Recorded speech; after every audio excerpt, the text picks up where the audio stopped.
This snapshot shows the real-time power supply and demand flow every 10.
He will be a bit late, so it doesn't matter.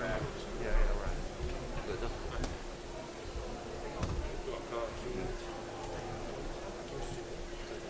아, 네네. 아, 네네. 아이고. 근데 잠깐만 저기 행사 끝나면 다 헤어지니까 시작을 아, 네네. Good morning, ladies and gentlemen. We would like to have a short photo session before all our panelists and speakers leave. So if we could do that right now. 아, 이거 헤드폰을 쓰셔야 합니다. So as Kim has to attend the negotiation, so we have a very short Photo session.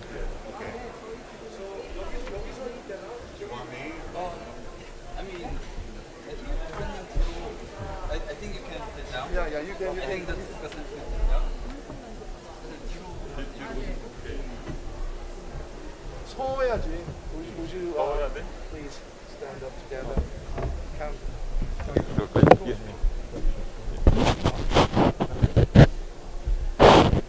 빼야 되는 거구나.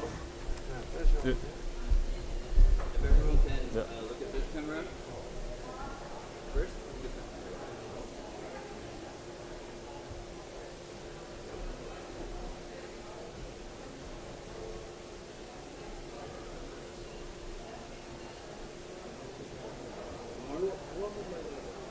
Say Jeju. Jeju. 1, 2, 3. Jeju. Thank you very much.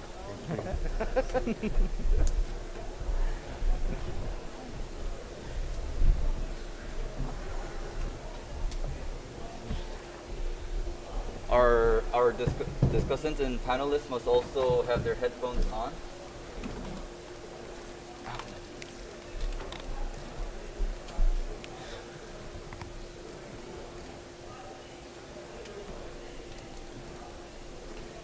Good morning, distinguished dignitaries, fellow colleagues, and ladies and gentlemen.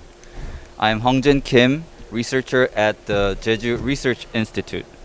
In today's session, JRI studies Korea's leadership in carbon neutral policy and explores the role of subnational actors by inviting experts from the central and regional governments, international organizations, and civil society.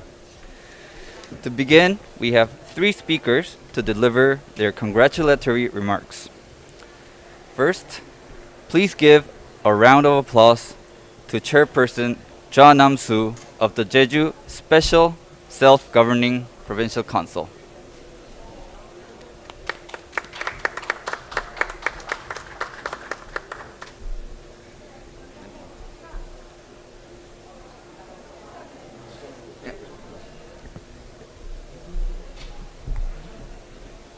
He is the chairperson of the Jeju Provincial Council.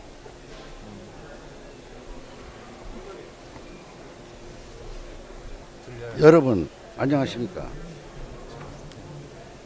대한민국 제주특별자치도회 의장 좌남수입니다. Good morning, everyone. I am Cha Nam-soo, Chairman of Jeju Special Self-Governing Provincial Council. 2008년 세계 최초로 기후변화법을 통과시키며 지구촌 기후 문제의 해결에 앞장서고 있는 영국에서 제26차 유엔 기후변화 협약 당사국 총회 한국홍보관이 열리게 되어 대단히 뜻깊게 생각합니다. It is very meaningful to be here today at the Korea Pavilion at COP26 here in the UK, a leading country leading climate action and the first country in the world to pass the Climate Change Act in 2008. 제주의 탄소 중립 정책을 국제사회에 홍보할 수 있도록 자리를 마련해 주신 부만섭 도지사 권한대행님과 김상협 제주연구원장님을 비롯한 관계자 여러분께 진심으로 감사의 말씀을 드립니다. I would like to first thank President Kim Sang-hyup of Jeju Research Institute and for organizing this opportunity to share Jeju's carbon-free policy to the world, and Acting Governor Kuman Sub of Jeju Province and all distinguished guests today. 토론에 참여해 주시는 각국의 탄소 중립 리더 여러분께도 깊은 감사의 말씀을 드립니다. My sincere gratitude also goes to all speakers who will share their valuable insights at today's seminar. COP26은 지구 평균 상승 기온을 1.5도 이내로 유지하기 위한 마지막 희망이라고 합니다. COP26 is our last hope for keeping to the goal of limiting global warming to 1.5 degrees Celsius. 2030년 지구가 녹색 도시 글래스고에서 결정됩니다. 제주도가 2030년으로 향하는 희망의 동력이 되길 바랍니다. What our planet would look like in 10 years' time will be decided here in the green city of Glasgow. Jeju will serve as an engine for our partnership and our efforts towards 2030. 제주도가 지난 10년 동안 선제적으로 추진해온 탄소 중립이 경험과 성과는 대한민국의 새로운 이정표가 되었습니다. Jeju's experience and achievement in carbon neutrality that we have accumulated over the past decade has provided a milestone for Korea. 제주의 정책은 피포지 무수 사례에 소개되었으며 제주가 추진하는 정책들이 영국에 세워진 한국홍보관을 통해 국제사회로 전파되어 개발도상국에 큰 도움이 되길 기대합니다. Jeju's policies have been shared to the international community, and we hope that the policies shared today can reach the international community and assist developing countries in their energy transition. 무엇보다 기후 위기에서 지구를 지키는 연대와 행동이 가장 중요합니다. To save the earth from the climate crisis, cooperation and action are imperative. 오늘 토론을 통하여 지구촌의 연대와 협력이 강화되고 탄소 중립 사회로 가는 해법들이 논의되기를 간절히 기대합니다. I hope today's discussion leads to stronger cooperation and partnership among global cities, and look forward to hearing the solutions to accelerate the way to a carbon neutral society. 함께해 주신 모든 분들께 감사드리며 제주의 청정한 바람이 이곳 영국에 전해지기를 바랍니다. 감사합니다. Thank you all for joining today, and may the winds in Jeju reach your turbines in Glasgow and back. Thank you. Thank you. Thank you, Chairperson. Next, join me in welcoming the Republic of Korea Climate Change Ambassador Hyo-eun Kim. Ambassador.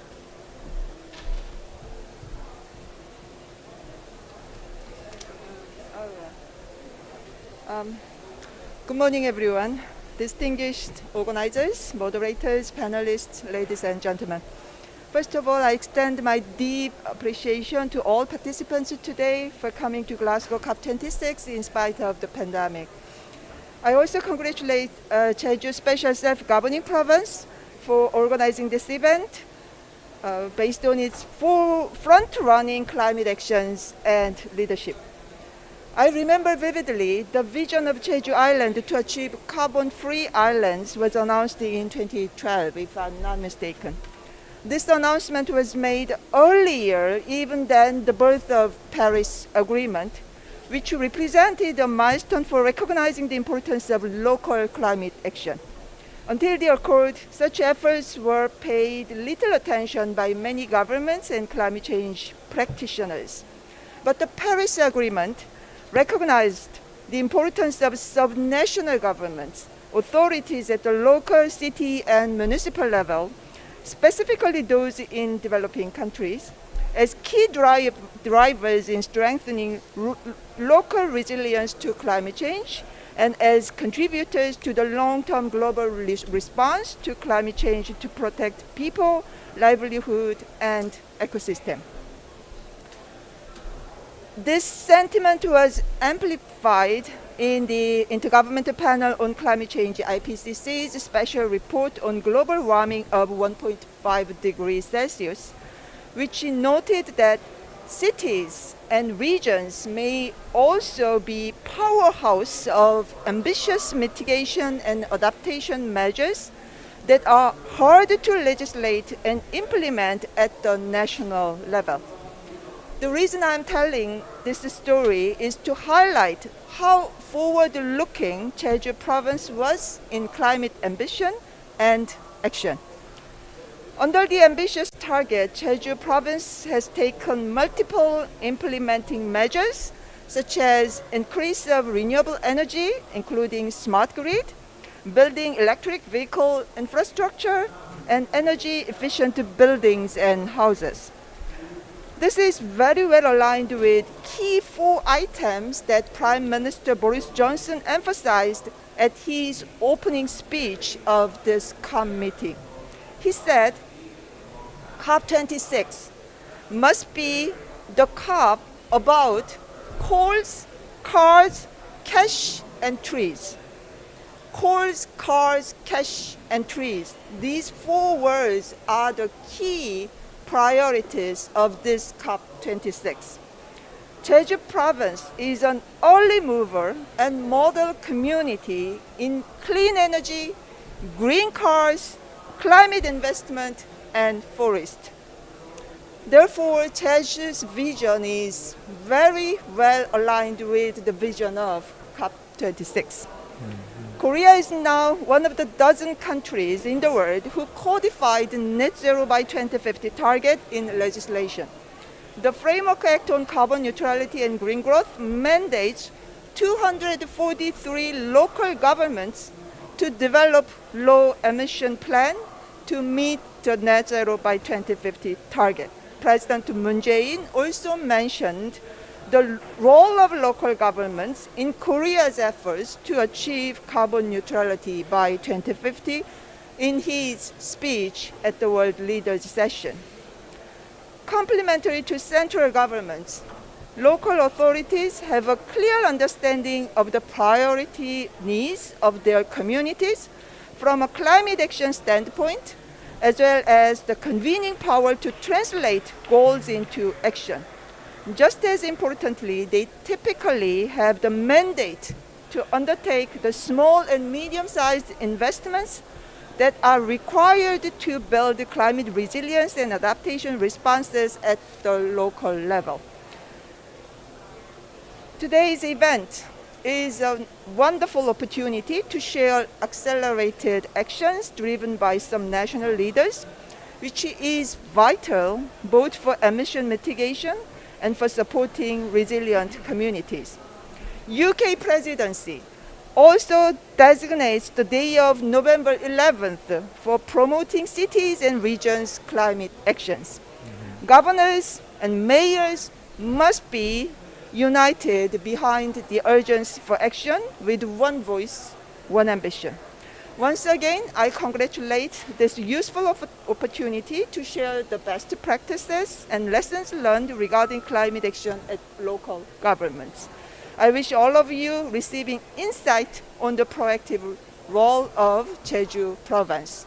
So I wish all the success of this event. Thank you very much.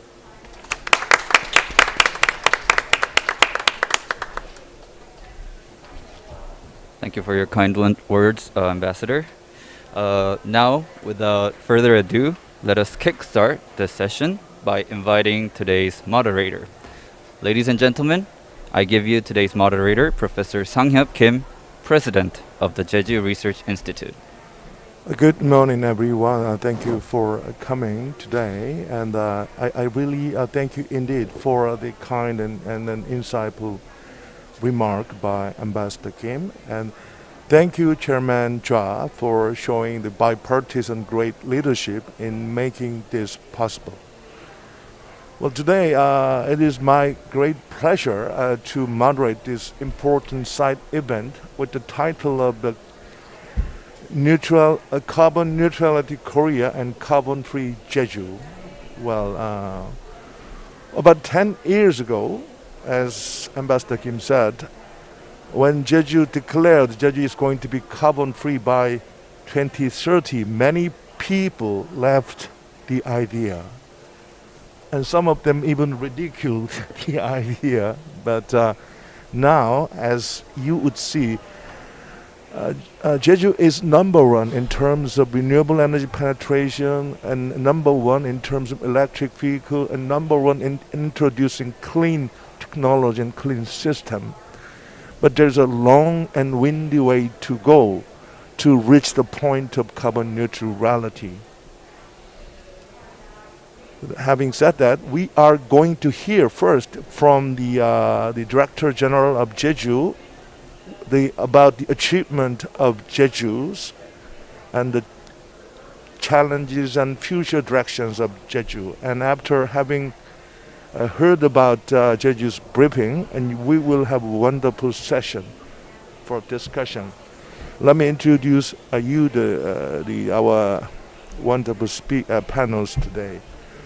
From my immediate left, Professor Robert Stebbins of John F. Kennedy School of Government, Harvard University. He is also director of the Harvard Environmental Economic Programs, and he is simply the top scholar in this field. I really thank you for having your time with us. Please. And I'm proud to introduce to you Mr. Kim Joo-jin, who is representing Climate Solution. It's a very professional NGO in Korea. The top mission is to kick away coal-related activities in and outside Korea. Mr. Kim Joo-jin.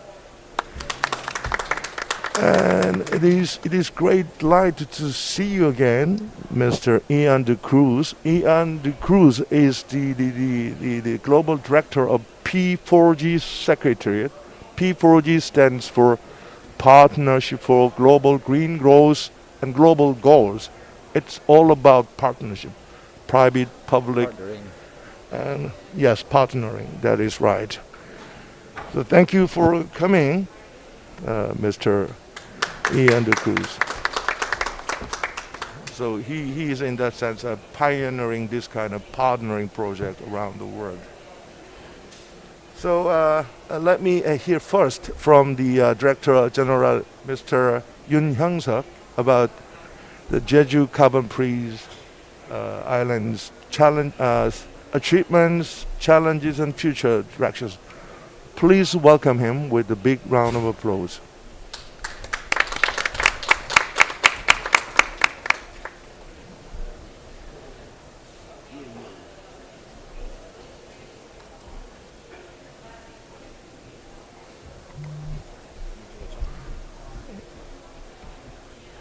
Good morning, ladies and gentlemen.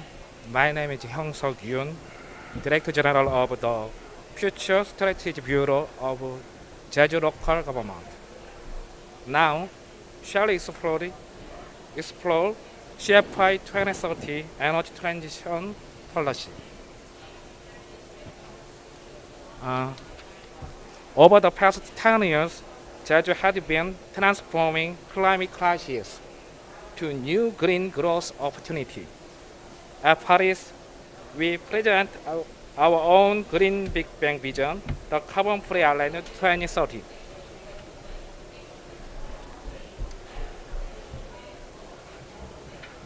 This Big Bang triggers the seismic disruption in green energy and green mobility through using cutting-edge technology. COP 2030 links initiative in energy, transport, power system, and big data.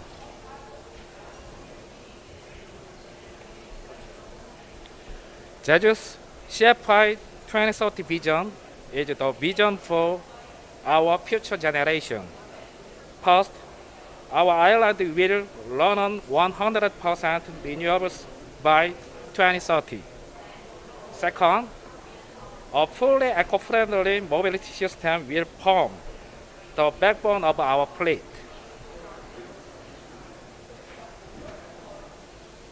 The first spark was building the smart grid demo project in 2009.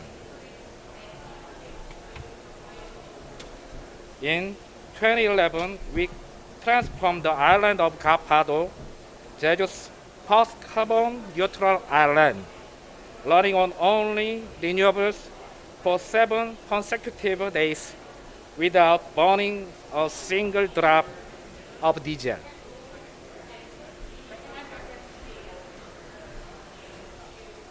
In 2020, 19% of our power demand was supplied by solar and wind power, which is 95% of the Korean government target for renewable in 2030. We are pretty fast.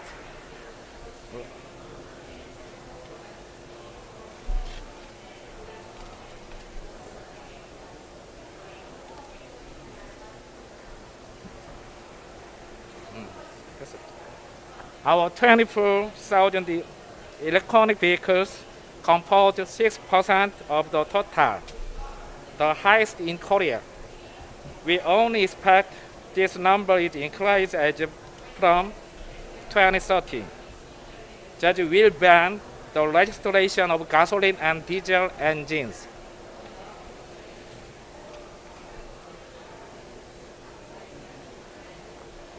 Our researchers and scientists are exploring economic ways to reuse EV batteries as energy storage once they can no longer function for electronic vehicles.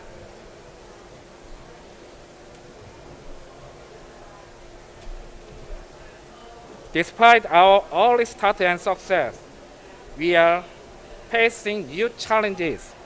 During the spark in renewables, we must stop wind operations to protect the grid. Expanded renewables inevitably create the problem of curtailment. In 2020 alone, we lost almost 20 gigawatt hours of clean power. So, increasing renewables while decreasing curtailment is a dilemma Jeju is determined to solve. Our experiment with the Jeju P2G, converting excess wind and solar into green hydrogen, stores Jeju's clean energy in fuel cell and power hydrogen vehicles and drones. Our pilot distributed energy system test, approved by the Ministry of Trade, Industry and Energy, is the first in Korea to maximize efficiency by remotely combining and controlling geographically distant solar panel and wind turbines.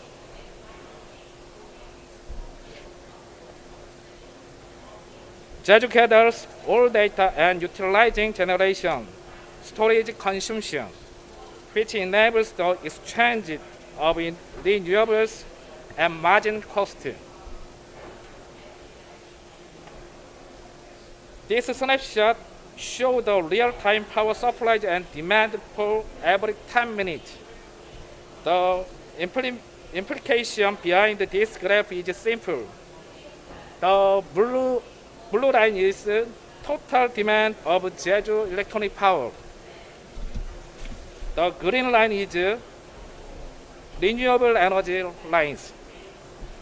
The yellow line is solar power. Red line is wind turbine, wind power.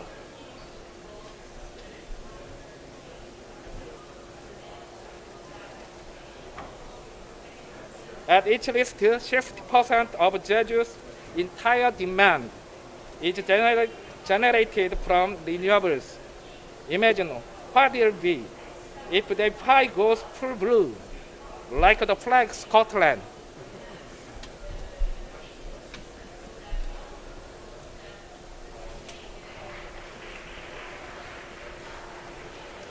Ladies and gentlemen, thank you for listening. Please join the beating heart of Jeju as we exploring smart and clean models for our sustainable future. Thank you. Thank you. Actually, this is a very long story, but he had to make it short. So please, if you have any further questions regarding the contents, we can have interactive time after this this session. Well, Jeju yesterday attended with the acting governor Gu Man-seop a very important meeting that is called Global Climate Coalition that was instigated by the Governor J.A. Robert Inslee. And 65 cities gathered together yesterday, and that size of the gathering is much bigger than the European economy as a whole. And if they are dedicated to combating climate change and determined to reach carbon neutrality, it will play a great contribution to the global target. That's what we need to show. So, Professor Stebbins, how would you interpret, how would you say about this kind of coalition and cooperation among cities? Mainly the composite parties are composed of nation states. Nation states are main actors, but I do think the cooperation between city level or sub-national level cooperation is quite important. Even Jay Inslee emphasized it is supranational cooperation. What would be the meaning in pursuing this kind of endeavor? Well, thank you, Professor Kim. And let me first, before I turn immediately to your question, let me just say how pleased I am to join this session, as I have for many years enjoyed all of my interactions with the Korean delegation and the Korean pavilion, previous COPs, as well as many visits to Seoul and, for that matter, to Jeju Island. So the reality is that the connection between the Paris Climate Agreement and the role of subnational jurisdictions is very strong. Yes. And I say this because although we don't yet know what the outcomes will be of COP26, we don't know in terms of finance, loss and damage, Article 6, the other pending issues. What we can say is that the Paris Agreement represents, in my view, a tremendous improvement over the Kyoto Protocol. And that's validated by the broad participation of 97% of global emissions being associated with participating countries. But the very feature of the Paris Agreement that has led to such high participation, namely that the nationally determined contributions are not dictated from above, as they were in Kyoto, but rather are from the bottom up. Each nation comes up with its own NDC in a way that it is presumably consistent with domestic politics and national circumstances. And that means that because of the global commons nature of the problem, that we would anticipate that although there's broad scope of participation, the individual NDCs will be less ambitious than they could be were it not a global commons problem. Yes. So the NDCs then rely upon the Paris Agreement's ratchet mechanism to increase their strength over time. No sliding back. But the ratchet mechanism simply provides for no sliding back, Yes. but it doesn't guarantee that there are going to be improvements over time. So the question then is, what can facilitate that? What can facilitate increased ambition of the key NDCs over time, of the 20 to 25 largest emitters in the world? And one answer to that, and a very important answer that is being examined in COP26, is the reality that national governments and subnational governments can form linkages internationally across borders so that one party can facilitate through finance or other means emissions reductions by other parties because it might be less expensive. So that brings down overall cost, and lowering cost facilitates, of course, greater ambition. Once those linkages are in place, then a company in Seoul can, in principle, get involved in an exchange with a company in Beijing, San Francisco, or Glasgow, anywhere else, under the linkage that's been established.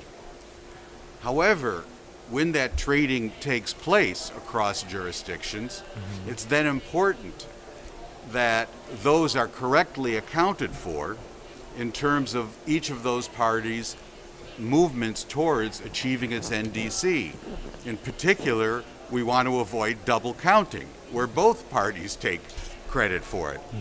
That's where Article 6 of the Paris Agreement comes in particular, Article 6.2 6.2. as an accounting mechanism. Nothing less than that, and in my view, nothing more than that.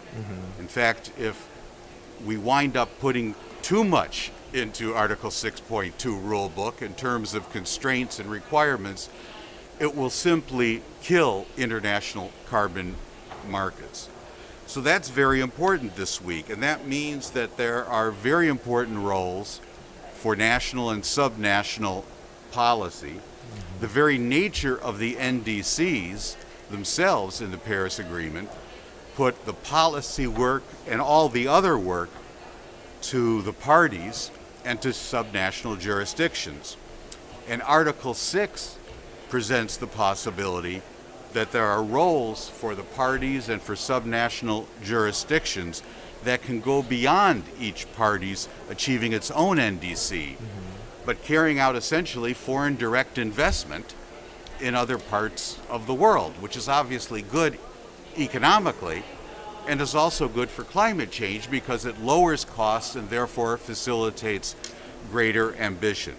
So, in conclusion, under the Paris Agreement, the hard work is left for national, regional, and subnational jurisdictions and for the private sector. So to design, to implement, and then ultimately to comply with meaningful policies. Okay, thank you very much. Well, I will have further questions regarding the possible outcomes of the COP26, but we will hear first from Mr. Ian de Cruz, the Global Director of the P4G. So this spring, Mr. Ian de Cruz, you organized a very important summit in Korea, and please tell us what it was about. And then today we are going to have a very important event, the P4G Award. So Mr. Ian de Cruz will tell us about what it is about. Thank you. Thank you very much, Professor Kim, to Jeju Province, to the Jeju Research Institute and the Republic of Korea. You've really helped lead through a very practical example in a real economy in the city, the kind of future we want. And at the P4G summit that Professor Kim talked about, you brought a lot of global leaders together to really vindicate that if we want to take this action on climate action, no one single actor can do it. We need partnerships, but importantly partnerships with market-based solutions that can really bring the private sector investment at the speed and scale we need. So you've heard this week, big announcements, $130 trillion of commitments, $100 billion of climate finance needed for developing countries. But it has to start somewhere, and it has to start with real solutions, and that's what P4G is looking to be, is that delivery mechanism. So as you see here in this slide, we have this ecosystem. P4G itself is a partnership of 12 countries with Denmark, Netherlands, and the Republic of Korea as key supporters, with our partner countries around the world from Africa, Latin America, and Asia. We've started since 2018. We have partner organizations like Global Green Growth Institute, International Finance Corporation, World Economic Forum, and so forth. But the key is, how do we find bottom-up, as Professor Robert Stavin said, those market-based solutions, but in real economy? How do we take the Jeju Island example in Republic of Korea potentially into some of our other partner countries, whether that's in Bangladesh, whether that's in Colombia, whether that's in Ethiopia as an example? And a couple of key factors. Can we reduce emissions, impact the number of people who can get access to things like mobility, energy, water, and also leverage the significant scaling of private sector investment? And is that something, not only do we do it at national level, but through subnational and city-to-city cooperation. That's the challenge, but that's the opportunity, and P4G is putting up its hand to be part of that with partners, and hopefully with people like Jeju Province as part of that. So when we look at this need, we have not only the climate and COVID crisis, but where's that stimulus going? And in P4G, we're a bit tough on what we see as the situation. A lot of development capital we don't see as necessarily catalyzing private sector finance. And that also within the development financial institutions, they're not crowding in at that very early stage of trying to find innovative, transformative solutions. And that's what we think is really required. How can we bring that innovation and transformation in technology and investment to developing countries as quickly as possible, but on their terms, based on their bottom-up plans in the National Climate Action Plans and Sustainable Development Goals. What you see here is how we work within countries. So for example, in Kenya, or what we'd like to do with Korea, and what we've done in places in Kenya, we have the finance ministry involved, we have the Kenyan Private Sector Alliance, and we have their civil society involved into the global ecosystem, and then ultimately into global coalitions like Race to Zero. So if you use Jeju as an example, you're looking to go 100% renewable energy. That's a global coalition, but you're looking to do that in a city. How can we take that city model, for example, into what we could do with other countries in P4G's network? That's the dream, that's the vision, and we want to see how we can make that a reality. In looking at that, Jeju has been recognized by us as a leader in its work. Today, later on today, Professor Kim alluded, we will have a state-of-the-art award winners celebrated, and Jeju is one of the key winners in the energy section for what you have done to date in bringing electric mobility, decentralized grids, a potential hydrogen, green hydrogen economy future in an integrated transport and energy system.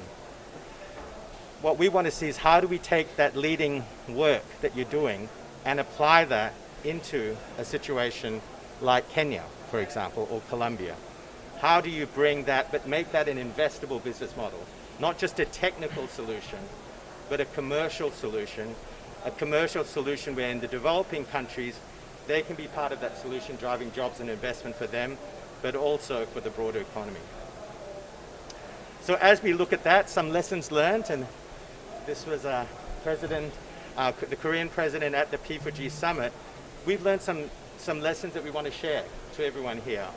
The first thing is, as you look at the Jeju type model and look to apply it in other cities and countries, who are the entrepreneurs in those countries who can work with you and really partner on the ground to develop that knowledge exchange very quickly? How can Korean corporates, and you have many big corporates, bring that technology, but working with these developing emerging economies together in terms of how you can localize that experience, build jobs and industries in those countries with them is very important. And with that cutting edge innovation, bringing that in terms that ultimately become commercial and investable models, so that it's not just grant-based funding, because the key for us is you have to move these investable business models beyond grant funding if you really are going to scale this in a sustainable way. So hopefully that's given you a sense of P4G and how we can see Jeju as a leading state-of-the-art sector winner, but also as an example of what we would like to bring in the P4G network. Thank you very much, Ian. For your information, the story of Jeju, the detailed story of Jeju will be published through the vehicle of the World Bank, Jeju Research Institute, and the Coalition for Our Common Future wrote the more specific details of the Jeju's carbon-free strategy. Ian, to your eyes, what makes Jeju's story kind of appealing or unique to the rest of the world? One of the things we look for P4G partnerships in general and Jeju is trying to show that is integration. Mm-hmm. It's not just taking a slice like mobility or renewable energy, but is actually saying how do we create a vision that is integrated. So the integration of energy and transport is very important. And I think it provides access to mobility. So from a developing country perspective, how do you get access for people to jobs, but in ways where the decentralized energy systems could make it cost effective as well. That's the next level. Yeah, as you rightly pointed out, Jeju tried to establish a new kind of ecosystem, making every important green element go together. For example, we try to have renewables and electric vehicles go together, and with the help of a smart grid system, that's the way we need to go further. But having said that, it is true that we have not yet reached the goal of our target. We need to go a long way. And there are some hurdles, not just technological hurdles, but also institutional regulation-related hurdles. Jujin, in that regard, I know you know something behind the scene. And Thank you. yes. Thank you very much. My name is Jujin, and it is a great honor to be invited here today. As Professor Kim, as President Kim just mentioned, and as Director Yoon mentioned in his early presentation, Jeju has a lot of renewable capacity, a lot of renewable generation, number one province in Korea, but is experiencing challenges, especially with curtailment. And I believe the challenges that Jeju is experiencing right now has a very global context, global climate policy context, and I would like to briefly explain that. I think this Jeju's challenge is very important, especially because last week many governments around the world, including the Republic of Korea, signed on a statement to go from coal to clean, which includes a commitment to transition away from coal power by the 2030s. And in order to do that, the challenge that Jeju currently is experiencing should be overcome. Jeju, I think, is a very, very important battleground between fossil fuel generation and renewables. That is right. Jeju is an isolated grid. It has an interconnection with the mainland Korea, but when they built the interconnection, they thought electricity would flow from the mainland to Korea, to the Jeju Island, but now the situation is different. Jeju does have so much renewables, but the interconnection was designed the other way around, practically making of not much of use. Jeju has about 600 megawatts of average load per day, average load per moment. At the same time, it has 800 megawatts of solar and wind, which means that theoretically Jeju can be 100% renewable at a certain moment if the conditions are right. At the same time, Jeju has 900 megawatts of gas and diesel power plants, all owned by Korea Electric Power Corporation, or national utility. Whereas the solar and wind power plants are less owned. The market share of KEPCO there is smaller. Why is curtailments happening? And the curtailments, how extensive they are chipping into the profit margins of the renewable companies down there by 3 to 4%, which means that this can make many of the projects down there unprofitable. It's becoming a very important business issue down there. And reliability is the reason why these curtailments are happening. Is there a technological solution to this? Yes. And does our national utility know about that? Of course, because I know about that too. Real-time markets, flexible power markets, battery systems are the answer to that. Then why aren't these technological solutions being introduced? First of all, who will lose money if the renewable power plants are curtailed less and fossil fuel generators are curtailed more? The answer is pretty obvious. I told you that the gas power plants and diesel power plants down there are owned 100% by Korea Electric Power Corporation. Korea Electric Power Corporation, our national-owned utility, will lose the money. Will lose money on opportunity. Then who decides the reliability standards applied to the grid, applied to who goes into the grid, who has access to the grid, including whether or not to introduce real-time markets or compensate battery-related services? There's a government company called the Korea Power Exchange. It's the national grid system operator, and it should be independent. The UK has an independent body like this. Many other countries in Europe and the US have independent system operators, and these operators should be neutral to technology and independent. However, what happens if our national utility KEPCO holds a majority in the member meeting of of KPX and have substantial presence in the board meeting of our system operator KPX? Well, I guess what will happen is the KPX would be a lot less willing to introduce policies that may undermine KEPCO's business interests. And guess what? Korea's energy regulators are saying exactly the same thing as what KEPCO is saying in Jeju. They are saying that we need coal power plants. We need coal power plants in 2030. 22%, they have to constitute 22% of our power mix because of reliability. And who owns the coal power plants? Almost all are owned by our national utility. And they are saying that our grid standards are not reliable at the same time. We definitely have a big conflict of interest issue here. And I think these kind of show you, this graph kind of shows you the figures in figures. Renewable markets are not fairly treated in Asia. Jeju as well, in Korea as well. Gas plants, small hydro plants, and battery systems all provide similar services. They contribute to the balancing of the grid. They manage the frequency of the grid. And gas plants, as I mentioned, are mainly owned by KEPCO, receive really big capacity payments for 24 hours a day. Small hydro plants receive a bit less, but they also receive. But batteries, nothing. This is not bringing in technology that is existing. And is this treatment consistent with our constitutional principles? And I think having a network dominated by one company and then they also have something in the generation business has a lot of antitrust implications. So, I believe this has a global context, because this is not just happening in Jeju, this is not just happening in Korea, this is happening all over Asia. And Asia, if you look at the announcement that's taking place around COP and the NDCs, is relatively behind when it comes to climate policy, despite the size of emission. Korea, Japan, China, all have very similar situations. All, unfortunately, are not leaders in climate policies.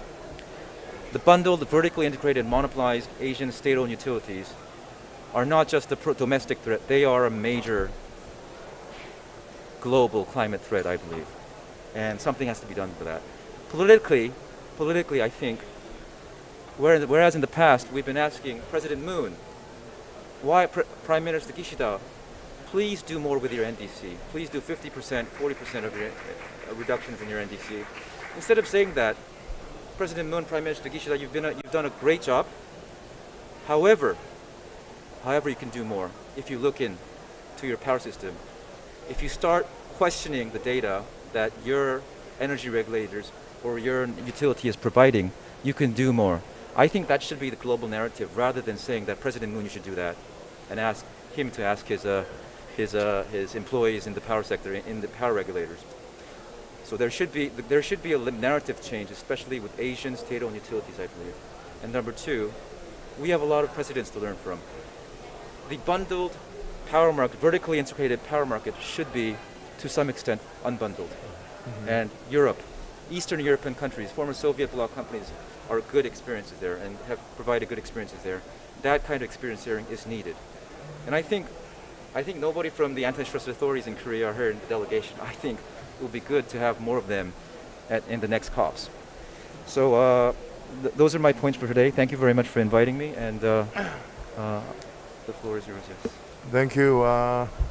He used to be a lawyer, and then, well, I strongly believe that every time we see the real case, devil is in details, and it's not just technological problems, but also institutional matters that are blocking progress.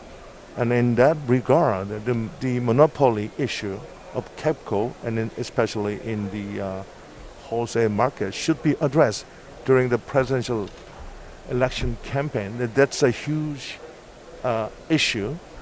And we need a strong national leadership to address that. And then that is not just isolated case in Korea. Many countries in the world have similar problems. So that's a very good point. And for that, Jeju is going to have a special treatment in the name of a special Jeju is going to be designated as a special district for a decentralized energy system, hopefully next year. Then many things that were impossible before would happen.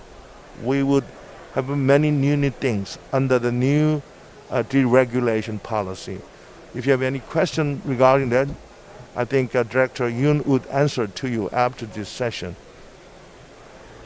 And let me go back to you, Professor Stubbins. For your information, he really kindly accepted our proposal to be a special advisor to the Jeju local government to pursue a carbon-free objective. So what was your thinking at the time? How do you see the results so far? So what would you like to see maybe in 10 years' time from now? And you emphasized the importance of the subnational level efforts. So well, again, I thank you indeed for your great contribution to Jeju. Thank you for Professor Kim. I think there are two important ways in which the experience on Jeju Island contributes. One is simply in terms of the actual performance itself, because Jeju Island is part of the country, and therefore it helps Korea to achieve its targets. The other way is as a demonstration. It's a demonstration both domestically for other parts of Korea. It's a demonstration internationally. It's a very significant demonstration for China, given the number of Chinese people who are coming to Jeju Island. Yes. And it can show other subnational jurisdictions exactly what they can do. So much of what we hear is just talk. Targets for the year 2050, which, it's very easy to state a target that's that far in the future. Yes. A target for 2030 requires more credibility.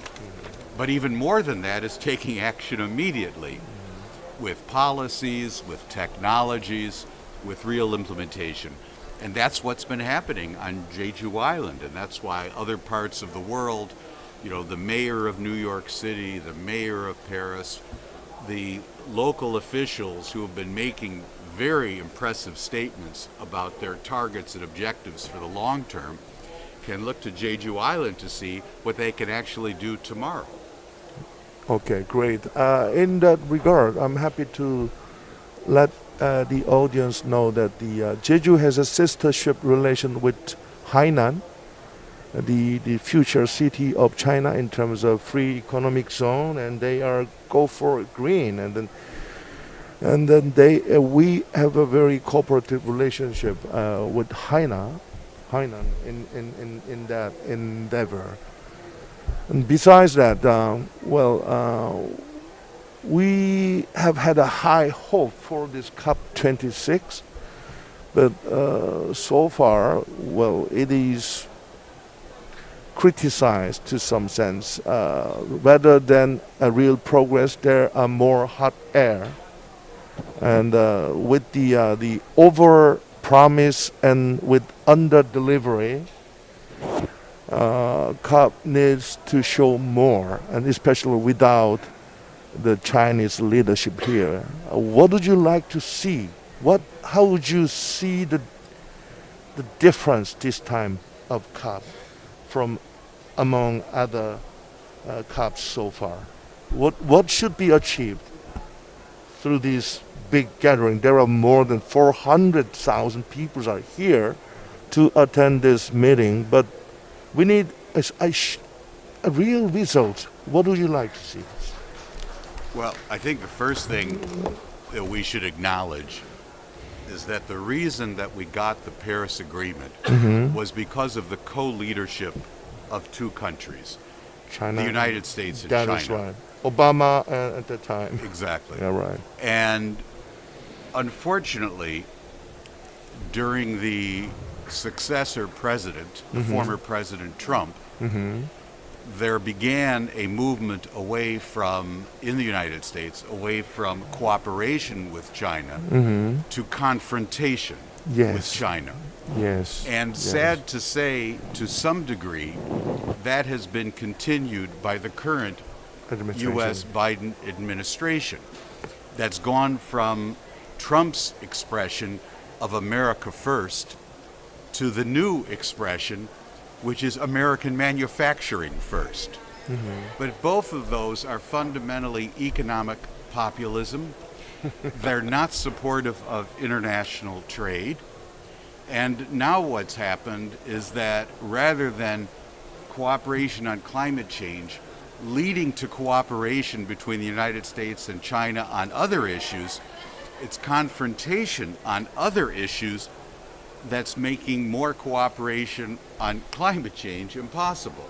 So it's international trade, it's human rights issues, intellectual property, national security in the South China Sea, democracy in Hong Kong and Taiwan, and independence. All of those issues now are bleeding over into climate change.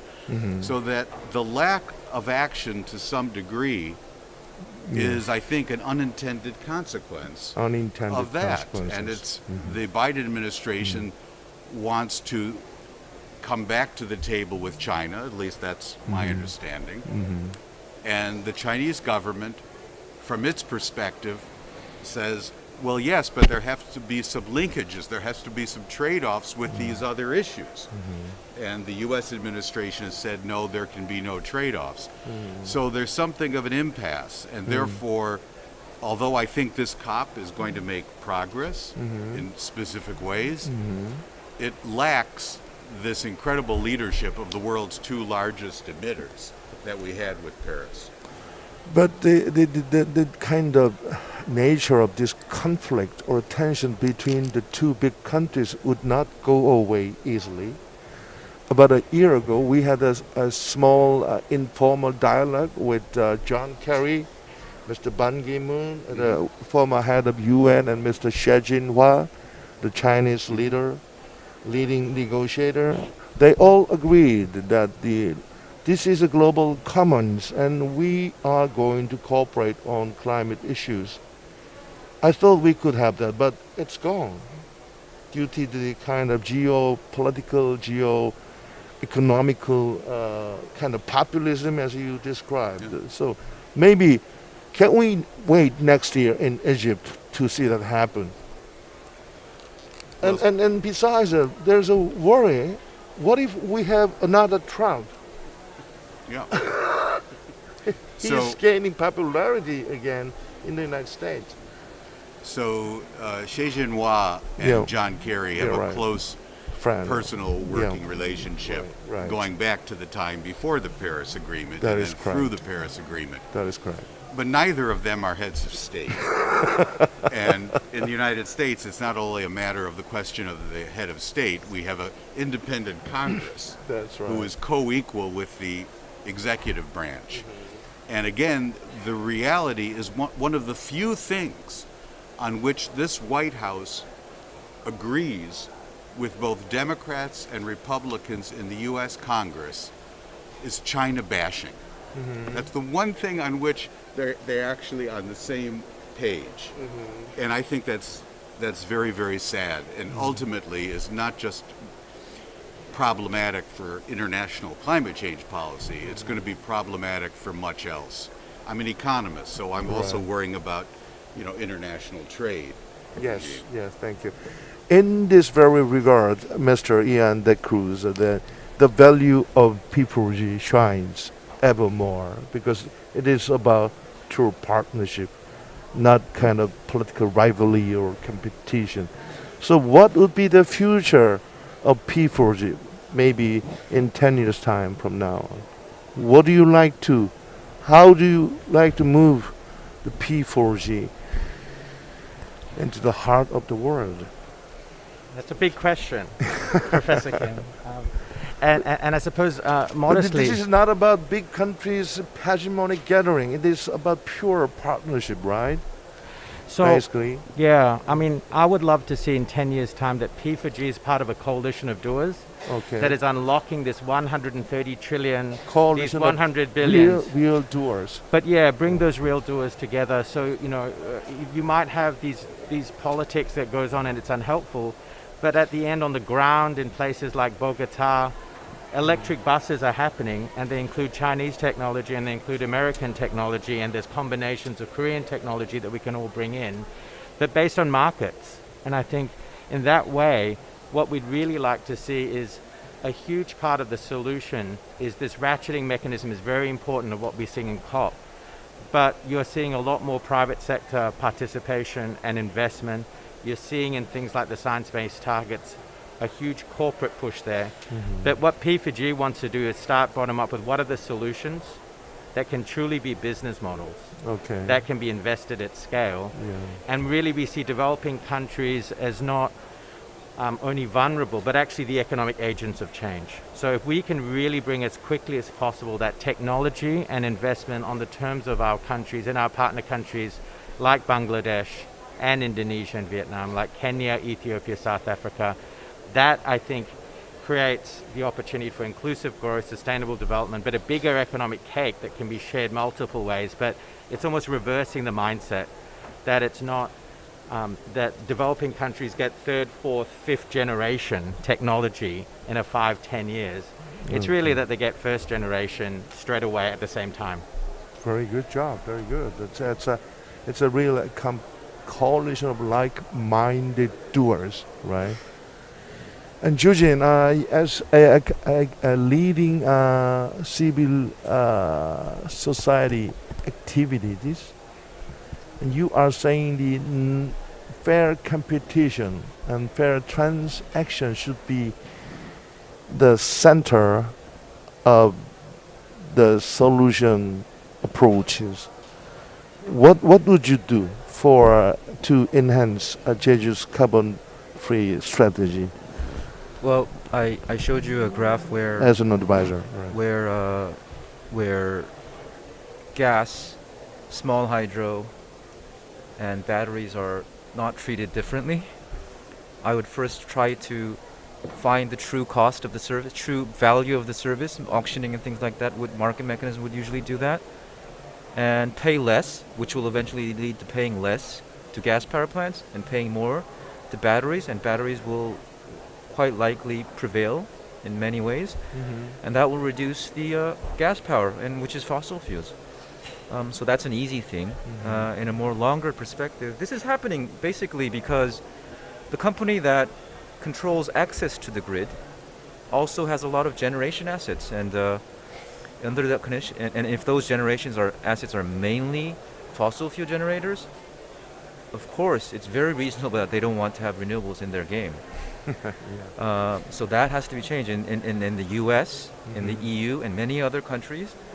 The way they did that is they didn't do necessarily privatizing the power sector. They divided the governance of the generation companies and the transmission and distribution companies.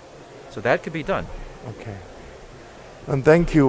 We have a new panel who is Anna Leasing, who is a senior climate advisor to the Washington Governor, Jay Inslee. Jay Inslee is a climate champion in the United States, next to the former Governor Brown these days. And he is so much dedicated to a global coalition to combat climate change issues. And I briefly told you about the initiative Governor Jay Inslee has taken.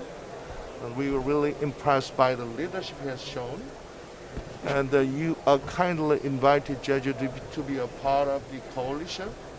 So what would you like to share with the audience?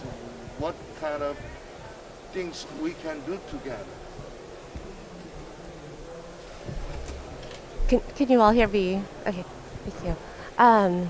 Yes, thank you so much for inviting me. I'm Anna Leasing with Governor Inslee's office, and we just wanted to thank Jeju for being such strong partners in this.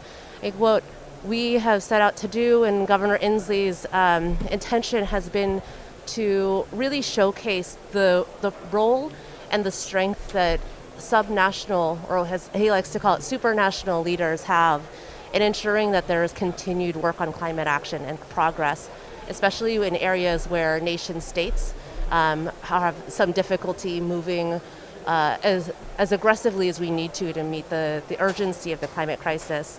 So with this supranational effort, we have very strong climate actions that 68 governments have signed on to. Things like both Washington State and Jeju have both signed on to 100% new vehicle sales being zero emission beginning 2035, transitioning 100% of our public fleets to be, our light duty fleets to be 100% zero emission by 2035, and medium and heavy duty fleets by 2040. And then very meaningful progress around how our electricity is supplied. So 100% clean energy by 2045, and that means taking immediate actions in order to achieve those goals.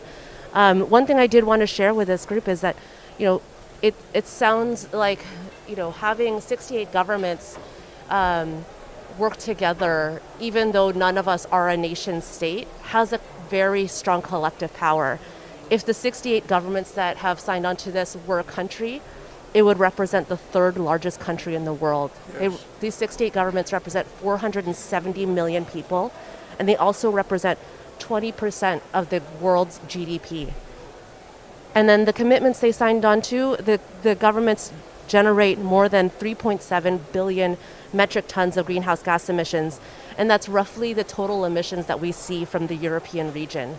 So having these 68 governments commit to strong and near-term climate actions, we hope will have a very profound effect in making sure that we have tangible progress in mitigating the climate crisis. Thank you. Well, just before you came in, Professor Stebbins and I talked about the things we are missing in this COP. That is global leadership.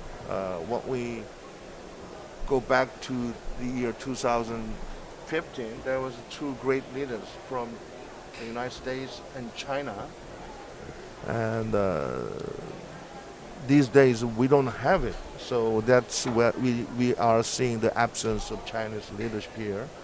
And that shows the importance of the city level cooperation without having kind of political struggle with each other. So what would be the future of the global climate coalition, maybe in the year 2040?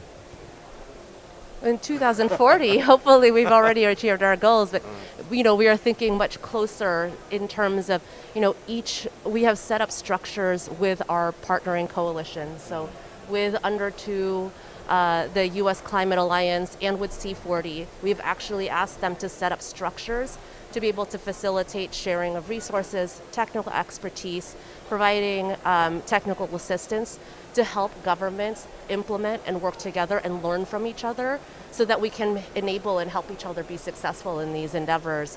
And we hope that with each COP, we can create a forum for this coalition to reconvene and report out on how we're doing to make sure that we're holding each other accountable and making progress in achieving these goals.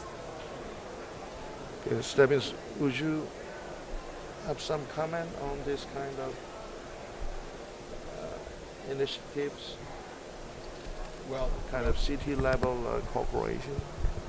As I said, that the very structure of the Paris Agreement is one that implicitly allows for action by subnational jurisdictions, even though it's only parties to the agreement that can take on specific actions such as trading under Article 6, because of the fact that local jurisdictions are part of larger jurisdictions.